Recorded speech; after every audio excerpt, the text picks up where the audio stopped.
अस्सलाम वालेकुम बेटा। आज फर्स्ट ईयर फिज़िक्स में हमारा लेक्चर नंबर 18।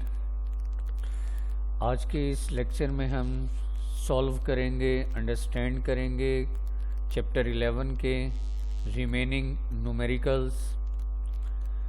स्मार्ट सिलेबस के मुताबिक आज हम बात करते हैं सबसे पहले numerical number 11.4। Numerical number 4, a thermodynamic system undergoes a process in which its internal energy decreases by 300 joule if at the same time 120 joule of work is done on the system. Find the heat lost by the system. Statement के अल्फाज पर गौर करें। आप बच्चों को याद होगा कि हीट सिंबल Q पॉजिटिव और नेगेटिव दोनों होती हैं। Work symbol W work positive negative दोनों होते हैं। इसी तरह चेंज इन इंटरनल एनर्जी में चेंज डेल्टा U, ये भी पॉजिटिव और नेगेटिव दोनों हैं। स्टेटमेंट पर गौर करें। एक थर्मोडाइनमिक प्रोसेस है जिसमें अंडरलाइन बेटा पहली शर्त internal energy decrease internal energy में कमी आई बाय 300 जूल। अब decrease in internal energy data बनाएं। डेल्टा U चेंज आया इंटरनल एनर्जी में -300 जूल। माइनस क्यों लगाया? डिक्रीज इन इंटरनल एनर्जी में कमी। आपको याद होगा इंटरनल एनर्जी में इजाफा पॉजिटिव, यहाँ क्योंकि कमी है तो नेगेटिव। वैल्यू कीमत आपको दी गई थी 300 जूल। माइनस क्यों लगाया? इंटरनल एनर्जी में कमी।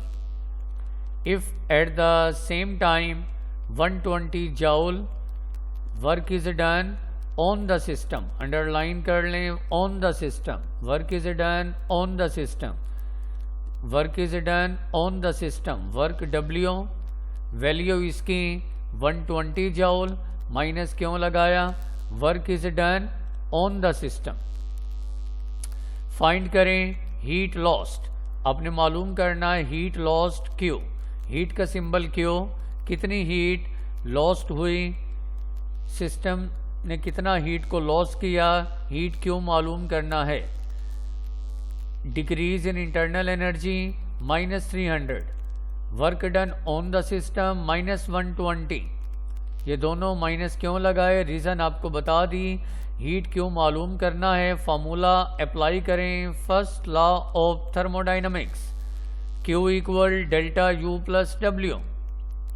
फर्स्ट लॉ ऑफ थर्मोडाइनमिक्स का फार्मूला कीमतें दर्ज करें। डेल्टा U -300, वर्क -120, तो दोनों को ऐड कर दें -420 joule. Negative sign heat lost. Q answer आया -420 जूल। माइनस का साइन हीट लॉस्ट। न्यूमेरिकल 4 के बाद बेटा अब आते हैं न्यूमेरिकल 11.5। न्यूमेरिकल नंबर 5 है a Carnot engine utilizes an ideal gas. Carnot engine utilize कर रहा है, खर्च करता है आइडियल गैस। सोर्स टेम्परेचर आपको याद होगा कोई भी इंजन है उसकी वर्किंग में दो डिफरेंट टेम्परेचर होते हैं, एक सोर्स एक सिंक। सोर्स का टेम्परेचर सिंबल बेटा T1, सिंक का टेम्परेचर सिंबल T2। तो यहाँ स्टेटमेंट के मुताबिक source temperature T1 227 centigrade, sink temperature underline T2 120 centigrade. तो आप देख सकते हैं डेटा में सोर्स का टेम्परेचर T1 227 सेंटीग्रेड, क्योंकि टेम्परेचर का SI यूनिट केल्विन है तो सेंटीग्रेड को केल्विन में कन्वर्ट करें। 227 में प्लस कर दें 273 तो 500 केल्विन T1 टेम्परेचर। इसी तरह sink temperature T2 127 degree centigrade, इसे केल्विन में करें 127 प्लस 273, ये हो गया 400 केल्विन। डेटा के मुताबिक सोर्स का टेम्परेचर T1 500 केल्विन, सिंक का temperature T2 400 kelvin. Find efficiency of the engine, मालूम करना है स्टेटमेंट के मुताबिक इंजन की एफिशिएंसी। और क्या मालूम करना है, आल्सो फाइंड हीट इनपुट, और मालूम करें कितनी हीट आपने इनपुट हीट कितनी दी सोर्स को, फ्रॉम द सोर्स से कितनी हीट दी, and reject heat rejected to sink, और कितनी हीट Q2 को रिजेक्ट की। व्हेन 10,000 वर्क कितना है, work W, work done 10,000 joule, work है 10,000 जूल। तो बेटा अब आपके सामने जी क्या मालूम करना है, efficiency eta, heat input Q1, heat rejected to sink Q2, तीन चीज़ें मालूम करनी है, एफिशिएंसी Q1 Q2। अब फार्मूला आपको याद होना चाहिए, ब्लॉक करें एफिशिएंसी कार्नोट इंजन की एफिशिएंसी ईटा इक्वल ब्रैकेट में 1 minus T2 by T1 multiply by 100%। यहाँ परसेंट का निशान नहीं है तो आप तमाम बच्चों ने परसेंट लगाना है, परसेंट का सिंबल जी। कीमतें दर्ज कर दें, 1 minus T2 by T1, data में आपके पास T1 500, T2 400, इन वैल्यूज़ को यहाँ दर्ज कर दें। ये बेटा यहाँ मिस्टेक है, T2 कितना है 400 केल्विन, तो T2 की जगह इधर लिखेंगे 400, यहाँ 100 के बजाय मिस्टेक है 400 डिवाइड बाय, बल्कि आप इसे ये ठीक है, इस सारे को जब आप हल करेंगे 1 माइनस T2 बाई T1, इस सारे को हल करने पर LCM लेंगे तो आपका एफिशिएंसी आएगा 20%। ये डायरेक्ट उन्होंने सॉल्व किया है, आप एक एक स्टेप दर स्टेप सॉल्व करेंगे तो आपका आंसर करेक्ट आएगा। एफिशिएंसी कार्नोट इंजन की 20%। एफिशिएंसी के बाद अब हमने मालूम करना है Q2। एफिशिएंसी का एक और फार्मूला ये भी आपको याद होगा, output divide by input. Output हो गया जो आपने इंजन से लेना है, इनपुट जो आपने इंजन को दिया, आउटपुट हो गया वर्क, इनपुट हो गया Q1 हीट। आउटपुट की जगह मैंने लिख दिया वर्क बटा इनपुट हीट जो हमने इंजन को दी Q1, W बटा Q1। अब बेटा कीमतें दर्ज कर दें, एफिशिएंसी अभी आपने निकाला 20%, ये ईटा की जगह 20, और ये किस चीज़ का सिंबल है, परसेंट। लफ्ज़ पर गौर करें बेटा, परसेंट तकसीम 100। पहले ये एफिशिएंसी, ये इसकी जगह मैंने लिख दिया 20, ये 20, अब ये परसेंट का साइन है ना, यहाँ परसेंट नहीं लगाया, परसेंट की जगह लिखा है तकसीम 100। ठीक है, पहले 20 फिर परसेंट की जगह परसेंट तकसीम 100 इक्वल वर्क की जगह 10,000 और Q1 हमने मालूम करना है। ओके जी, इसको क्रॉस मल्टीप्लाई करें, सिंप्लीफाई करें तो Q1 आ गया 50,000 जूल, 5 10 की पावर 4 जूल। कैलकुलेशन आप कर सकते हैं। यहाँ बेटा टू फाइंड, ये Q2 नहीं मिस्टेक है, Q1 ये आपने मालूम किया Q1। Q1 के बाद अब क्या मालूम करते हैं, Q2। हम जानते हैं वर्क W है Q1 माइनस Q2, हम जानते हैं वर्क W इक्वल है Q1 माइनस Q2। अब Q2 नेगेटिव इधर आकर पॉजिटिव और वर्क पॉजिटिव इधर आकर नेगेटिव, तो Q2 बन गया इक्वल Q1 माइनस W।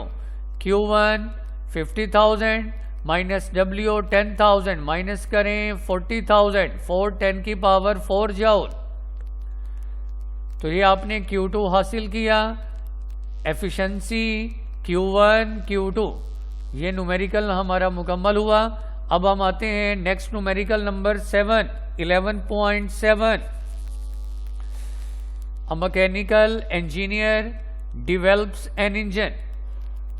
एक मैकेनिकल इंजीनियर है जिसने एक इंजन बनाया वर्किंग, और ये इंजन काम करता है बिटवीन 2 टेम्परेचर, 2 टेम्परेचर है। पहला temperature T1 327 degree centigrade, T1 high temperature. दूसरा टेम्परेचर है T2 सिंक का temperature, low temperature cold body का। एक मैकेनिकल इंजीनियर जिसने एक इंजन बनाया, इंजन काम करता है बेटा दो मुख्तलिफ टेम्परेचर पर। T1 कितना है, सोर्स का टेम्परेचर T1, सोर्स का टेम्परेचर T1 327 डिग्री सेंटीग्रेड, इसको केल्विन में करें 327 प्लस 273 600 केल्विन। और सिंक का temperature T2 27 degree centigrade, kelvin में करें प्लस 273 300 केल्विन। एक मैकेनिकल इंजीनियर जिसने इंजन बनाया, इंजन काम करता है दो टेम्परेचर पर, T1 600 kelvin, T2 300 kelvin, and claim to have efficiency, block करें 52%। और ये इंजीनियर दावा करता है कि उसने जो इंजन बनाया, ये इंजन हर हाल में आपको एफिशिएंसी देगा बेटा कितनी, 52%। Claimed efficiency equal 52%। Does he claim correctly, क्या उसका ये दावा दुरुस्त है, एक्सप्लेन, वजाहत करें। तो अब हमने एफिशिएंसी मालूम करनी है, हम कैलकुलेशन करेंगे, एफिशिएंसी मालूम करेंगे और देखेंगे कि एफिशिएंसी क्या वाकई ही 52% आती है या नहीं आती। तो एक्चुअल एफिशिएंसी का formula eta 1 minus T2 by T1, T2 की जगह 300, T1 की जगह 600, efficiency 1 minus 300 by 600, eta equal 1 minus 1/2, 1 में से 1/2 माइनस कर दें 1/2 0.5। अब क्योंकि परसेंटेज एफिशिएंसी 100% से मल्टीप्लाई, तो परसेंटेज एफिशिएंसी आई 50%। जबकि उसने क्लेम किया था कितना, कि हर हाल में इंजन आपको देगा 52%, लेकिन यहां हमारा आंसर कितना आया, 50%। इसका मतलब है इंजीनियर झूठा था, पाकिस्तानी इंजीनियर था, ऐसे ना। क्लेम किया दावा 52% एफिशिएंसी का, जबकि इंजन एफिशिएंसी दे रहा है 50%, यानी claim of efficiency is not correct. अब आते हैं नेक्स्ट न्यूमेरिकल की जानिब। 11.8 अ हीट इंजन, स्टेटमेंट पर गौर करें। A heat engine perform 100 joule of work, एक हीट इंजन जो वर्क करता है, वर्क की value 100 joule, work done, work W 100 joule, at the same time reject 400 joule of heat, reject करता है, रिजेक्ट करने वाली हीट Q2। यही एहतियात करना है, तवज्जो। इंजन जो हीट रिजेक्ट करता है, रिजेक्ट करने वाली हीट Q2, डेटा में देखें हीट रिजेक्टेड Q2 400 जाउल। एक हीट इंजन है जो वर्क W, वर्क कितना करता है 100 जाउल, कितनी हीट रिजेक्ट करता है Q2 400 joule. What is the efficiency of the engine, हमने मालूम करना है इंजन की एफिशिएंसी ईटा, इंजन की एफिशिएंसी ईटा। एफिशिएंसी का फॉर्मूला होता है output divide by input, output हो गया वर्क, इनपुट हो गया Q1। तो डेटा में देखें Q1 नहीं, एफिशिएंसी मालूम करने के लिए हमारा पहला टास्क होगा Q1 मालूम करना। तो अब पहले Q1 हासिल करेंगे। Q1 के लिए ये फार्मूला हम जानते हैं, वर्क W इक्वल है Q1 माइनस Q2। यहां से Q1 हासिल करें, Q2 नेगेटिव, इधर आकर पॉजिटिव, तो Q1 equal W plus Q2, work W 100 joule plus Q2 400 joule, दोनों को ऐड करें तो बेटा Q1 मिला 500 जाउल। अब परसेंटेज एफिशिएंसी का फॉर्मूला जी, output divide by input, output divide by input multiply 100%, percent का निशान लगा देना। आउटपुट हो गया वर्क, इनपुट हो गया Q1 मल्टीप्लाई 100%, इस तरह में मिलेगी परसेंटेज एफिशिएंसी। वर्क की जगह बेटा लिखेंगे 100, Q1 अभी मालूम किया 500 मल्टीप्लाई बाय 100, इधर परसेंट का निशान भूल गए, लगाएं। 100 को 500 पर डिवाइड करें 0.2, मल्टीप्लाई 100% का निशान लगाएं, इस सारे को सिंप्लीफाई करें तो परसेंटेज एफिशिएंसी हीट इंजन की आपको मिलेगी 20%। 11.8 के बाद अब बेटा हम आते हैं न्यूमेरिकल 11.11। बेटा एहतियात करना, ये हमारे स्मार्ट सिलेबस में एक आखिरी इंपॉर्टेंट आर्टिकल एंट्रोपी वो नहीं था। ये न्यूमेरिकल बेसिकली एंट्रोपी से रिलेटेड है, तो सिलेबस बनाने वाला शायद भूल गया।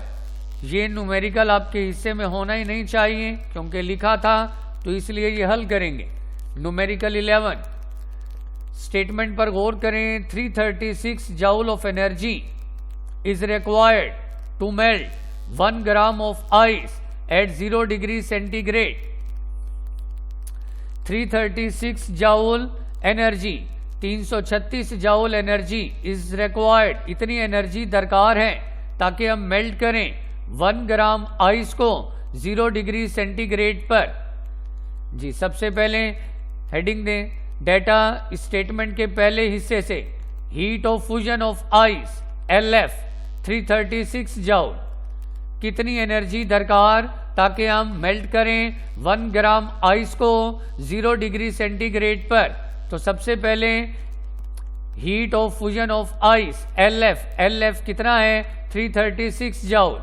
मैस ऑफ वाटर, अच्छा जी LF हो गया 336 joule.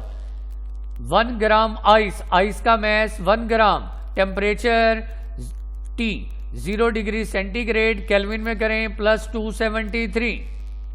What is the change in entropy, underline block कर दें। क्या मालूम करना है, चेंज इन एंट्रोपी। एंट्रोपी में कितना चेंज आया 30 ग्राम वाटर पानी का मैस 30 ग्राम वाटर है 0 डिग्री पर, इसको आपने चेंज करना है आइस में बाय रेफ्रिजरेटर। तो बेटा mass of water M 30 gram. जी हाँ, what is the change in entropy, हमने क्या मालूम करना है, कितना एंट्रोपी में चेंज आया ताकि हम 30 ग्राम वाटर को आइस में कन्वर्ट करें बाय रेफ्रिजरेटर। मालूम करना है चेंज इन एंट्रोपी। डेटा के मुताबिक latent heat of fusion of ice LF 336 joule, water का मैस M 30 ग्राम, टेम्परेचर 0 सेंटीग्रेड था केल्विन में। मालूम करना है change in entropy change delta S। Calculation जी, अब यहां फिक्रे पर गौर करें। Since heat is transferred from ice, कहता है आपने पानी में से आहिस्ता आहिस्ता हीट निकालते जाएं, पानी ठंडा होता जाएगा, फ्रीज होते होते आइस बनेगा। अब क्योंकि आप हीट निकाल रहे हैं तो entropy of ice decreases, entropy में कमी आ रही है, सो आप डिनोट करेंगे negative sign. Change in entropy का फार्मूला डेल्टा S इक्वल है minus delta Q by T। Minus का साइन आपको बताया, entropy change delta S equal formula delta Q by T। अब T तो हमारे पास है टेम्परेचर 273 केल्विन, क्या नहीं है डेल्टा Q। तो बेटा पहले आप डेल्टा Q हासिल कर लें।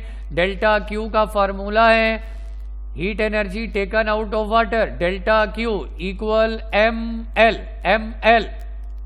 M और L, LF को मल्टीप्लाई करें, M मल्टीप्लाई LF।